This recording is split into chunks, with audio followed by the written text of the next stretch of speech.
इस कहानी के लेखक हैं पंचम प्रकाश। कड़कड़ाती ठंड के बीच जोरों की बर्फबारी हो रही थी। तभी हाईवे से कट मारते हुए सरसराते हुए एक गाड़ी मुर्दाघर के बाहर आ रुकी। गाड़ी के रुकते ही उसके आगे के दोनों दरवाजे खुल गए और उसमें से एक औरत और एक मर्द निकलकर सीधे मुर्दाघर के अंदर भागे, जहां पहले से ही एक इंस्पेक्टर मौजूद था और उसके साथ ही उस मुर्दाघर का इंचार्ज भी, जो नशे में धुत बीड़ी पी रहा था।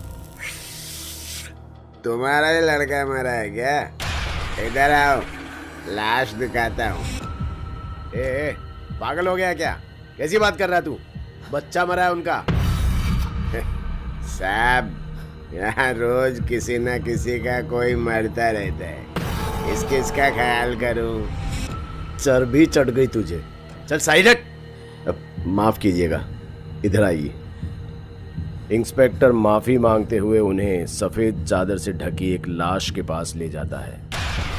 आपने तो अस्पताल का कहा था और अब मुर्दाघर में एक लाश के पास खड़ा कर दिया है। ये कैसा मजाक कर रहे हैं आप मेरे साथ? विक्रम को तो अभी एक हफ्ते पहले हम हॉस्टल छोड़कर आए थे। वो कितना खुश भी था वहाँ। अब यूं यहाँ मुर्दाघर में क्या करने आए हैं हम? अर्चना संभालो अपने आप को। इन्होंने बस शिनाख्त के लिए ही हमें बुलाया है।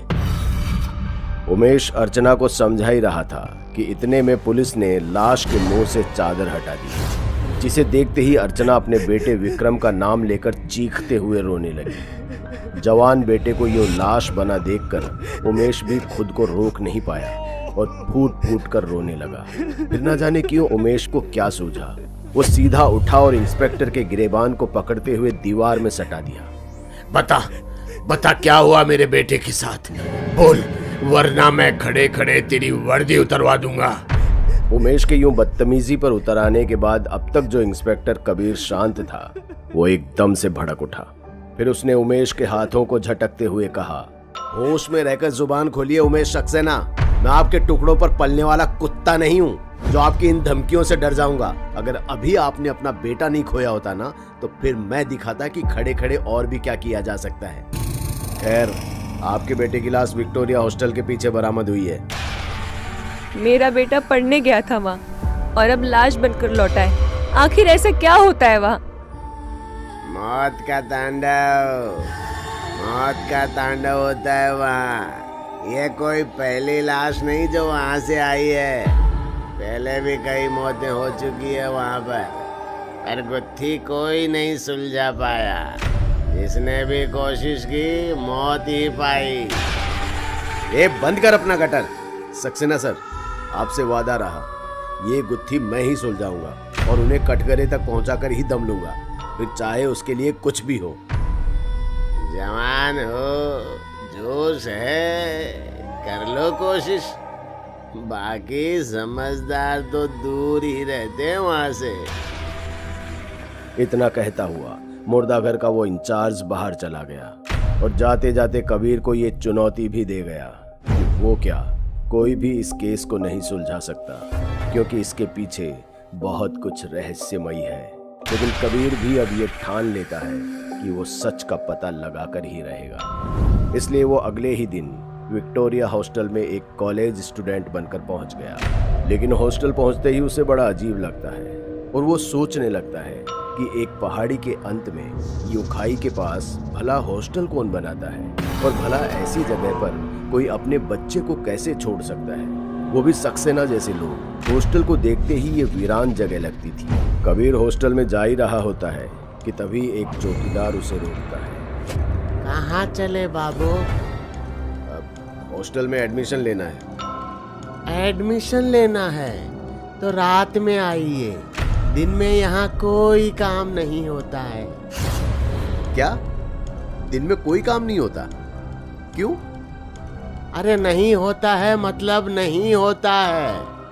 क्या, क्यों, कैसे, ज्यादा सवाल ना करो बाबू, चले जाओ। बड़े अजीब नियम कानून है। कबीर ने अभी अभी अपनी बात पूरी भी ना की थी कि इतने में चौकीदार वहां से निकल गया। कबीर ने भी सोचा अगर पूरा सच जानना है तो ठंडे मिजाज से काम लेना होगा। इसलिए वो रात होने का इंतजार करने लगता है। वहीं हॉस्टल के गेट पर बैठे बैठे सुबह से शाम हो जाती है, पर वहां कोई हलचल नहीं होती। यहां तक कि शाम के बाद रात ने भी अपनी घनघोर चादर ओढ़ ली थी और हॉस्टल अब भी उतना ही वीरान था, जैसे वहां कोई रहता ही ना हो। कबीर को अब ये विश्वास होने लगा था कि इस हॉस्टल में कुछ भी नहीं है, इसलिए वो वहां से निकलने को होता ही है कि तभी पीछे से एक आवाज आती है। कहाँ जा रहे हो बाबू? अंदर आ जाओ, एडमिशन नहीं लोगे? कबीर को यह आवाज जानी पहचानी लगी। पीछे मुड़कर देखा तो अंदर वही चौकीदार था जो सुबह बाहर था, और कबीर तो पूरे दिन बाहर बैठा था। फिर वो अंदर कब गया? ज्यादा सोचो ना बाबू, एडमिशन लेना है तो अंदर आ जाओ। कबीर उस चौकीदार के पीछे पीछे चल देता है, पर गेट से लेकर रिसेप्शन तक पहुंचने में कुछ भी नॉर्मल नहीं था। सबसे पहले तो कबीर ये देखकर दंग था, क्योंकि अब तक जो हॉस्टल पूरी तरह से अंधेरे की चपेट में था, उसके हर कमरे में अब लाइटें जल चुकी थी और खिड़कियों से परछाइयाँ साफ नजर आ रही थी, जैसे अंदर कोई ना कोई है। पर भला ऐसा कौन सा हॉस्टल होता है जहाँ दिन में कुछ नहीं और रात में इतनी हलचल? हॉस्टल के रिसेप्शन पर मोटा चश्मा लगाए एक हट्टा कट्टा इंसान बैठा हुआ था। वार्डन साहब, बाबू एडमिशन के लिए आए हैं, मैं चलता हूँ दरवाजे पर। वार्डन ने बिना कुछ कहे एक फॉर्म और कमरा नंबर 307 की चाबी आगे बढ़ा दी। कबीर कुछ पूछने को हुआ ही था कि वार्डन ने उंगली से दूसरी तरफ इशारा किया, जहां रूल बोर्ड लगा हुआ था। कबीर रूल बोर्ड के पास पहुंच गया और उसे पढ़ने लगा। पहले रूल को पढ़कर उसका दिमाग घूम गया, क्योंकि बोर्ड पर पहला रूल था कि यहाँ कोई भी किसी से बात नहीं कर सकता, सिर्फ अपने काम से मतलब रखे। और दूसरा ये कि भूलकर भी किसी के कमरे में ना जाएं और ना ही किसी को आने दें। तीसरा, एक बार अपने कमरे में जाने के बाद बाहर ना निकले। ये कैसे अजीब रूल्स हैं? जोर से कहते हुए कबीर जैसे ही पीछे मुड़ा, वहां कोई था ही नहीं, ना ही दूर मेन गेट पर चौकीदार और ना ही रिसेप्शन पर वार्डन। कबीर बिना कुछ और सोचे सीधे अपने कमरे की ओर चल दिया। रास्ते में सभी कमरे ऐसे बंद थे जैसे वहां कोई रहता ही ना हो। फिर वो अपने कमरे 307 में पहुंचकर अपना बैग रख अपने कमरे को चारों तरफ से देखने लगा। तभी बाहर से जोर से किसी के चीखने की आवाज आई और कबीर उसी चीख के पीछे अपने कमरे से बाहर निकल गया, लेकिन उसे कोई नहीं दिख रहा था। कॉरिडोर की लाइटें अब पहले की तरह शांत नहीं बल्कि थरथरा रही थी। इधर कबीर ये सोचकर हैरान था कि इतनी तेज चीख सुनकर भी सब कुछ शांत कैसे था, जैसे किसी को कोई फर्क ही नहीं पड़ रहा हो। कोई अपने दरवाजे को खोल सुध लेने को तैयार ही नहीं था। इसलिए कबीर खुद सामने के दरवाजे पर दस्तक देने लगा। भाई, मैं कबीर इस हॉस्टल में नया आया हूँ, जरा दरवाजा खोलो। अंदर से कोई जवाब नहीं आया। कबीर तीसरे फ्लोर के सभी दरवाजों को आजमा लेता है, पर कोई बाहर निकलने को तैयार ही नहीं था। फिर अंत में वो एक दरवाजे को धक्का देकर तोड़ देता है। अंदर कमरे का हाल ऐसा होता है जैसे कोई आग लगी हो और जमीन पर एक कंकाल पड़ा था जिसका आधा सिर जला हुआ था। कबीर उल्टे पांव बाहर निकलता है तो देखता है कि इस पूरे हॉस्टल में आग लगी हुई है और कमरे के अंदर से धुआं निकल रहा है। जिस कमरे में दस्तक देने के बाद भी कोई नहीं खोल रहा था, अब हर दरवाजे पर अंदर से कोई दरवाजा खोलने के लिए चीख रहा था, मदद मांग रहा था कि दरवाजा खोलो, अंदर आग लगी है। पर उन्हें कोई सुनने वाला नहीं था। कबीर ने जैसे ही दरवाजा खोलने की कोशिश की कि आग की एक तेज लपट उसकी तरफ बढ़ी और उसके कपड़ों में आग लग गई। कबीर शरीर पर लगी आग की लपटों को बुझाते हुए ऐसे घबराया कि वो कब सीढ़ियों पर पहुंच गया उसे पता ही नहीं चला और वो सीढ़ियों से फिसलता हुआ नीचे गिर गया। इससे उसके कपड़ों पर लगी आग तो बुझ गई, पर अब वो पूरी तरह से घायल हो गया था। वो दर्द से कराहते हुए उठ ही रहा था कि तभी उसकी नज़र चौकीदार पर गई और वो उसी की तरफ बढ़ गया। कबीर ने उसे आवाज़ भी लगाई पर वो पीछे मुड़ा ही नहीं, बस बुत बना आग को देखे जा रहा था और उसके आगे वार्डन की अधजली लाश पड़ी थी। चाचा, क्या हो रहा है यहाँ? ये आग यहाँ कैसे लगी और इन्हें क्या हुआ? अरे किसी को मदद के लिए क्यों नहीं बुलाते आप?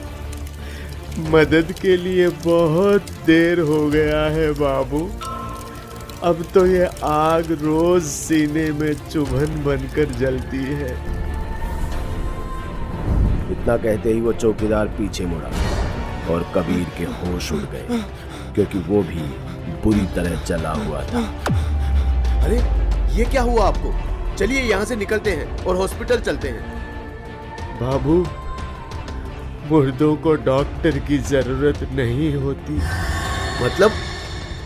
मतलब जानना है बाबू? तो ये देखिए फिर।